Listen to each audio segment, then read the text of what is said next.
আসসালামু আলাইকুম। আমার স্ক্রিনে যে স্টাইলিশ ফটোগুলো দেখতে পাচ্ছেন, এই ফটোগুলো কিন্তু খুবই নর্মাল ফটো থেকে আমি বানিয়েছি। আপনারাও চাইলে কিন্তু আপনাদের নিজেদের খুবই নর্মাল ফটো দিয়ে এরকম স্টাইলিশ ফটো বানাতে পারেন।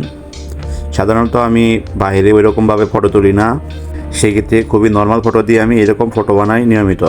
তো এরকম ফটো বানাতে কিন্তু খুব বেশি সময়ের প্রয়োজন নেই, জাস্ট আপনারা কয়েক সেকেন্ডের মধ্যেই কিন্তু বানিয়ে ফেলতে পারেন। তো ভালোভাবে বুঝতে অবশ্যই ভিডিওটা শেষ পর্যন্ত দেখবেন।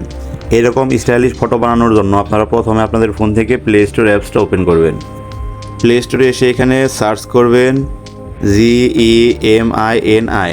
তো এই জেমিনাই লিখে আপনারা সার্চ করবেন। তো দেখুন এখানে গুগল জেমিনাই দেখাচ্ছে, এটা আমারটা ইনস্টল করা আছে, আপনারা এটা ইনস্টল করে নেবেন। তো আমি এখান থেকে ওপেন করতেছি। তো আপনারা যদি ফার্স্ট টাইম এই অ্যাপসটা ইউজ করে থাকেন তাহলে প্রথমে আপনাদের জিমেইল চাইতে পারে। তো একটা জিমেইল সিলেক্ট করে দিলেই কিন্তু আপনারা এরকমভাবে হোম পেজে চলে আসতে পারবেন। এখন এখানে দেখুন সবার উপর আছে ক্রিয়েট ইমেজ, এর উপর ট্যাপ করবেন।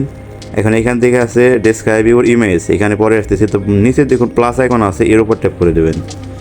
এরপর এখান থেকে গ্যালারি সিলেক্ট করবেন। এখান থেকে আপনার একটা ফটো নেবেন, মানে যে ফটো দিয়ে আপনি এরকমটা বানাতে চাচ্ছেন।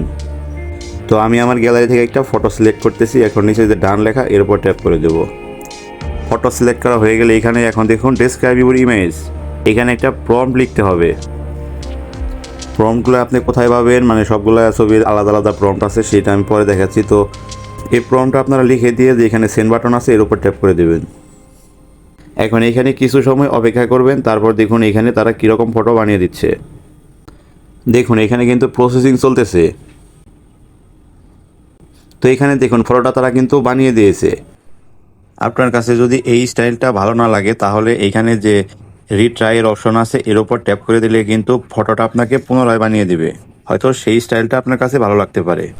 আর যদি মনে হয় যে এই ফটো থেকে আপনারা বেস্ট রেজাল্ট পাচ্ছেন না, তাহলে এখান থেকে কিন্তু আপনারা নতুন করে ফটো দিতে পারেন। তো নতুন করে আবার ফটো দেওয়ার জন্য আপনারা কী করবেন সেটা আমি দেখাচ্ছি।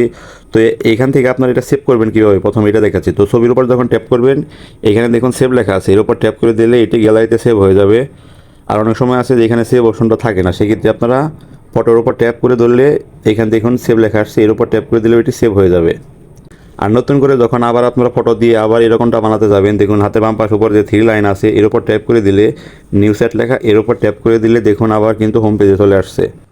এইখান থেকে আবার আপনারা ক্রিয়েট ইমেজে ট্যাপ করে আপনারা আপনাদের নতুন ফটো আপলোড দিয়ে সেম প্রম্পটটা দিতে পারেন।